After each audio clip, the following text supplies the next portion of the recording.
او زیات تر خلک چې کوم دي نو د دې خبرو په باره کې فکرمندم نه دي. یو خو په دې آیت کریمه کې هر انسان له الله د دې خبرداري ورکوي کل نفس ذائقة الموت، هر یو نفس چې کوم دی نو دا سکون کې د مرګ دی. دا مرګ چې دی نو دا یقیني دی او د دې مرګ نه خلاصېدل نشته، ځکه د هیڅ یو بشر د پاره په دې دنیا کې همیشوالی نشته. الله لوی هستیانې چې کومې رالیږلې وي انبیا پیغمبران چې دا الله د خپل دین د خدمت د پاره خاص کړي او هغې د الله د دین د پاره ډېرې قربانیانې ورکړې وي او هغه قربانیانې د هغې په سوونو کلونو وي او د الله د کتاب د خدمت د پاره هغې لوږې تندې هغه تیرې کړي دي او بیا مرګ په هغې باندې راغلی دی او په مرګ سره د دې دنیا نه تللی دي. داسې هر یو نفس له الله د دې خبرداري ورکوي چې په دنیا کې ستا همیشوالی نشته، یو ورځ ستا ملاقات قبر سره به کیږي. الهاکم التکاثر حتی زرتم المقابر. نن کو مونږ وګورو مرګ چې دی نو دا خلکو شکی منلی دی، حالکه دنیا دا شکی ده او مرګ چې کم دی نو دا یقیني دی. د دنیا مینه او محبت په مونږ داسې غالبه شوې ده چې مرګ زمونږ نه هیر دی، قبر زمونږ نه هیر دی، په قبر کې سوال جواب زمونږ نه هیر دی. د آخرت هغه لوی ورځ هغه سخت او د غبراهټ هغه ورځ هغه زمونږ نه هیره ده، چونکې د دنیا هغه مینه او محبت زمونږ په پړونو کې غالب شوی دی. حالکه ګوري دنیا ګټل نه د دې منع د الله کړې ده او نه د الله رسول کړې ده. وګوري دنیا چې کم دی نو ګټل دا زما او ستاسو ضرورت دی. هر انسان پورې خېټه ده، د هر انسان نفس دی، د هر انسان ضروریات وي. نو دنیا کې دا وخت چې کوم مونږ تیرو نو دا به مونږ خپل یو ضرورت هغه پوره کوو او یو د مقصد چې هغه تر اوسه پورې مونږ پیژندلی نه دی چې هغې ته ویل کېږي مقصد حیات، چې زما او ستاسو هغه تخلیق الله د څه مقصد دپاره کړی دی. الله قرآن کریم کې د دې یاد دهاني ورکوي افحسبتم انما خلقناکم عبثا وانکم الینا لا ترجعون. او انسان ته ما عبث نه پیدا کړی، ستا تخلیق ما د یو مقصد د پاره کړی دی. لکه ګوري یو انسان دی دنیا تراشي ماشوم وي، بیا د دې نه پس چې دی رو رو دا غټیږي ځوانۍ ته ورسیږي، بیا د 15 کالو نه بعد چې دی نو دی انسان سره حساب کتاب شروع شي. اوس چې د یو تن عمر د 15 کالو نه اوړېدلی دی 40 50 شپېتو او یو ته رسېدلی دی، تر اوسه پورې د هغه مقصد حیات معلوم نه دی چې زه الله د څه دپاره پیدا کړیم، ځمکې اسمانونه الله د څه دپاره پیدا کړي دي، الله انبیا د څه دپاره رالیږلي، 104 آسماني کتابونه الله د څه دپاره رالیږلي. نو چې تر دې پورې یو انسان په دې مقصد پوه نه وي او دې حالت کې په دې انسان باندې مرګ راشي ووایه دا د ناکامۍ مرګ دی او که نه، د ناکامۍ په حالت کې دی د دې دنیا نه لاړ او که نه. نو یو خو الله د دې خبرې خبرداري ورکوي چې کل نفس ذائقة الموت، هر انسان هغه چې دی هغه سکون کې د مرګ دی. دا مرګ به په مام راځي په تاسو به هم راځي. وګوري دا مرګ داسې شی دی چې دا د وخت نه پیله خبرداری انسان له نه ورکوي، د وخت نه پیله یو انسان نه خبري چې وای انسان ستا د ژوند لږې لمحې پاتې دي، لږې ورځې پاتې دي، لږ ساعتونه پاتې دي او دا مرګ په تا باندې را روان دی او ته د دې لپاره تیاری وکړه. ځکه دې دنیا ته راتلل د دې انسان په ترتیب باندې دي او تلل د دې دنیا نه بې ترتیبه دي. مشران ژوندي وي، کشران د دې دنیا نه لاړ شي. مشران چې دی کشران لاړ شي د دې دنیا نه، مشران ژوندي وي. نو ګوري راتلل دې دنیا ته په ترتیب دي او تلل د دې دنیا نه بې ترتیبه دي. دا مرګ ما سره هم تړلی شوی دی او تاسو سره هم تړلی شوی دی. نو په کار دا دی چې هر انسان لږ غور و فکر وکړي. لکه ګوري دا جنازه چې نن مونږ په خپل اوږو باندې روچته کا او دې ځای ته مروړه، دا دې مړي سره زمونږ بس دا یو تعلق تر دې ځای پورې و. بل اوس په دې قبر کې د ده ژوند یوازوالي والی شروع شو، ځکه دا قبر دا د یوازیوالي کور دی، د تنهایی کور دی، د تیرو کور دی، د وحشت کور دی او د چینجو د لړمانانو د مارانو کور. په دې قبر کې هیڅوک چا سره سمبلي نه، هغه مال و متاع چې د هغې دپاره مونږ په منډو تړلو هغه مال او متا زمونږ په کار رانغه، هغه جیدادونه زمونږ په کار رانغه، ځکه انسان تنها راغلی دی او تنها به د دې دنیا نه ځي، یوازې راغلی دی او یوازې به د دې دنیا نه ځي. نو ګوري هر انسان ته دا پکار دی چې دا مرګ ناڅاپه راځي خبرداری نه ورکوي. پکار دا دی چې مونږ فکرمند شو، پکار دا دی چې مونږ د الله د احکامو د لاندې ژوند تیر کو، پکار دا دی چې مونږ د الله په کتاب باندې ځان پوه کو، پکار دا دی چې مونږ باقی پاتې چې کم ژوند دی د قرآن او د سنت په اتباع کې تیر کو، چې مرګ په مونږ باندې راځي چې دا مرګ د کامیابی په حالت کې په مونږ باندې راشي. لکه د ټولو نه اوله خبره خو هغه د انسان عقیده ده، چې تر اوسه پورې دا عقیده د توحید پیژندلې نه ده چې د هغې دپاره الله د تخلیق کړی دی، د هغې دپاره دی الله پیدا کړی دی. وما خلقت الجن والانس الا لیعبدون، الله وی ما نه دي پیدا کړي پیریان او انسانان مگر د خپل عبادت دپاره. نو چې یو تن 50 کاله 20 کاله د عمر هغه داسې حصې ته ورسیږي چې هغه بوډاوالي حصې ته ورسیږي او تر اوسه پورې د توحید پیژندلی نه دی، تر اوسه پورې د رب وحدانیت پیژندلی نه دی، نو که په داسې حالت کې په یو تن مرګ راشي نو زما عزتمندو دا مرګ د ناکامۍ مرګ دی، دا مرګ د ناکامۍ مرګ دی. نو یو خو الله دا وایي چې کل نفس ذائقة الموت، هر یو نفس چې دی نو دا سکون کې د مرګ دی. دویمه خبره په دې آیت کې الله کوي ونبلوکم بالشر والخیر فتنه، چې څه د رب د طرف نه مقرر دي هغه به هر یو انسان ته رسي او هغه زیمو کو تاسو. مونږ ته دا پته نشته چې راتلونکي ژوند زمونږ به څنګه تیریږي، راتلونکي وخت کې څه حالات به په مونږ باندې راځي، غمونه به راځي، تکلیفونه به راځي، نقصانونه به راځي، جانی نقصان به وي، مالی نقصان به وي. د دې خبرداري نه ما سره شته او نه تاسو سره شته، خو چې د چا تربیت د رب په کتاب شوی وي، د چا تعلق د الله کتاب سره وي، د چا ایمان او یقین په دې خبره باندې وي چې لن یصیبنا الا ما كتب الله لنا هو مولانا وعلى الله فليتوكل المؤمنون، چې دا څه ورسېدو دا د رب د طرف نه دي، وایي دا د رب د طرف نه دي.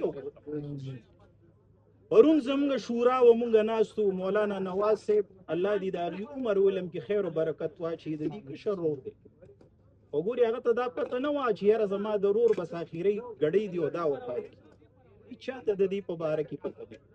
خو الله دې دې له دا ځای ښایسته کړي، دا ځای دې دې له د راحت یو کور وګرځي، د خوشحالو یو کور وله وګرځي، او د دې چې څونه د کور خلک دي، د دې رونه دي، د دې اقربین دي، دې ټولو له دې الله چې دې صبر جمیل ورکړي. ځکه د مؤمن کار څه دی، دی به وایي انا لله و انا الیه راجعون، بس دا هر څه د الله دي، مال او دولت هم د الله دی، دا ژوند د مونږ له الله را کړی دی، دا د الله یو امانت دی، چې کله وغواړي بس هغه روح چې کوم دی هغه قبضه کړي.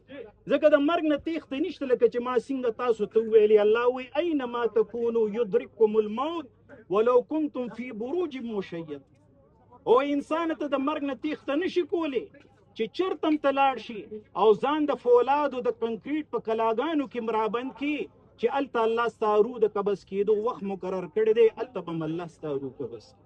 نو ګورې مرګ ناڅاپه راځي، ازمایښونه به هم راځي، تکلیفونه به هم راځي، امتحانونه به هم راځي، خو زمونږ په خولې باندې به څه وي، د صبر کلمه به وي.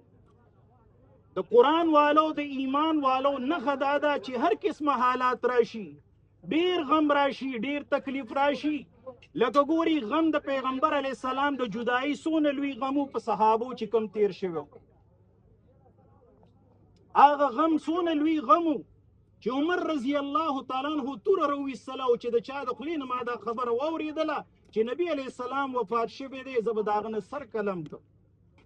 هغه پیغمبر چې د هغې د لیدو دپاره به هغې ترساوېده، هغه پیغمبر چې لږ وخت دپاره به یې ونه لیدل هغې به پریشان و، د هغې یو حب و، د هغې یو مینه او محبت و خپل پیغمبر سره، خو چې کوم د رب فیصله وه نو بیا ټولو پې صبر وکړو، چې د رب فیصله وه چې کل نفس ذائقة الموت ونبلوکم بالشر والخیر فتنه، نو ټولو صحابو په دې باندې صبر وکړو، او بیا ټولو چې دی د حضرت ابوبکر صدیق رضی الله تعالی عنه د هغې د امارت د لاندې،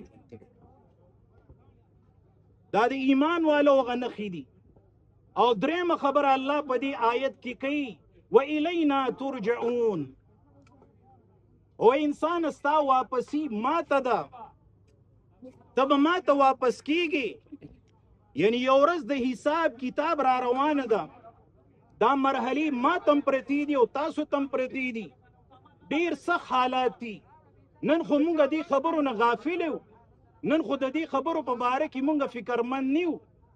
لکه ګوري کم کور کې چې غم شو، دا د دې ژوندو خلکو د پاره یو نصیحت وي. څه وي؟ دا یو نصیحت وي چې دا زما پلار و، دا زما ورور و، دا زما زوی و، دا زما مشر و. دا د دې دنیا نه لاړو خالی نمبر ورپسې زما دی. دا د دې ژوندو خلکو د پاره نصیحت وي. خو افسوس در افسوس دا غم زمونږه صرف ادیرې پورې وي، دا غم زمونږه صرف جنازګاه پورې وي. او د دې نه پس چې بیا لاړ شو د هر چا نه دا هر څه. هر یو سړی د دنیا په منډو تړلو شي، هر یو سړی د دنیا په لالچ کې ډوب شي، او مرګ بیا زمونږ نه هیر وي، قبر زمونږ نه هیر وي، آخرت زمونږ نه هیر. دا د هیرېدو خبرې نه دي. الله وایي ستا واپسي ما ته به کېږي، ته به ما ته ودرېږي د حساب کتاب دپاره. لکه حدیث کې راځي چې هر انسان چې کله الله ته مخامخ شي د حساب کتاب دپاره، نو ډومبنې تپوس چې کله د ده نه کېږي ان عمره فیما افناه، چې و انسان ما چې کوم ژوند تاله درکړی 40 کاله 50 کاله 60 کاله چې څونه ژوند و، دا ژوند تا پسې کې تېر کړو.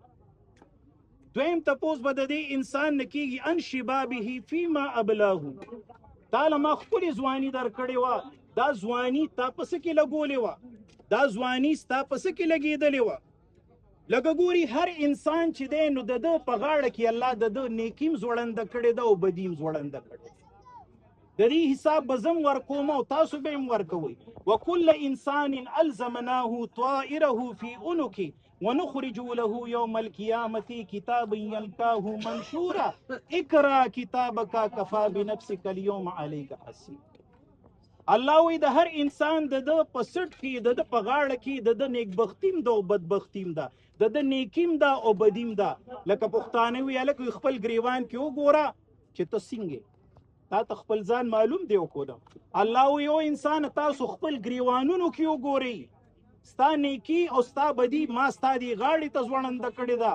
او یو ورځ داسې را روانه ده چې دا عملنامه مخامخ به تا ته پرانیستې پرته وي، او الله به تا ته پخپله وایي چې اقرأ کتابک کفی بنفسک اليوم علیک حسیبا.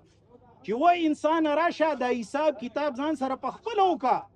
تا چې کوم عمل کړی دی آیا په دې عمل سره ته د جنت د تلو قابلي؟ تا چې کوم دا عمل کړی دی په دې سره ته د دوزخ د عذابونو د بچ کېدو قابلي؟ الله به ورته وایي اقرأ کتابک کفی بنفسک اليوم علیک حسیبا. چې و انسان راشه او دا حساب کتاب ځان سره پخپله وکړه چې آیا ته د جنت د تلو قابلي که د جهنم د تلو.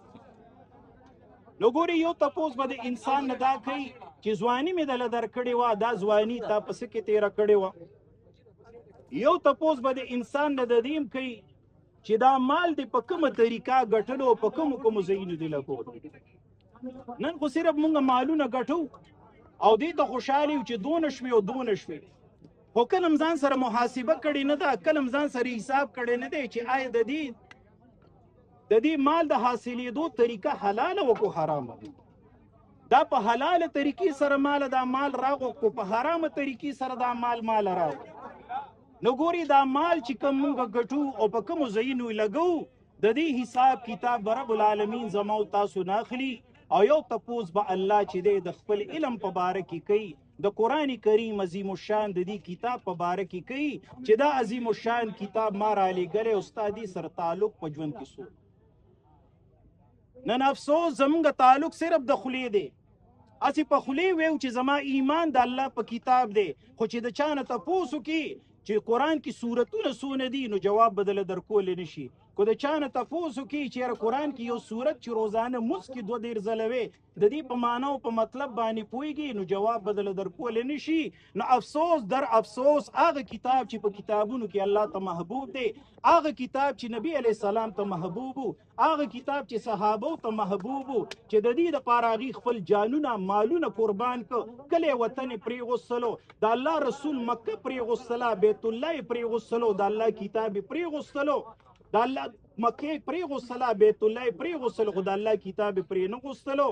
نن هغه کتاب سره زمونږ مینه او محبت صرف زبانی دی چې په 40 غنټو کې نیمه غنټه مونږ د الله کتاب ته دشمن. دا زمونږ مړه مسلماني ده. او بیا مونږ د الله نه د بخښنې یو تمه کوو چې الله به زمونږ مغفرت وکړي. بیا مونږ په دې تمه پراته چې د قبر ژوند به زمونږ د راحت او د سکون وګرځي. دا د قرآن دا رڼا خو داسې رڼا ده مړه چې دا به تا سره هر چرته وي. د قرآن داسې رڼا ده چې دا به تا سره هر ځای کې وفا کوي. دا چا سره بې وفایي نه کوي، خو نن مسلمانانو دې سره بې وفایي کړې.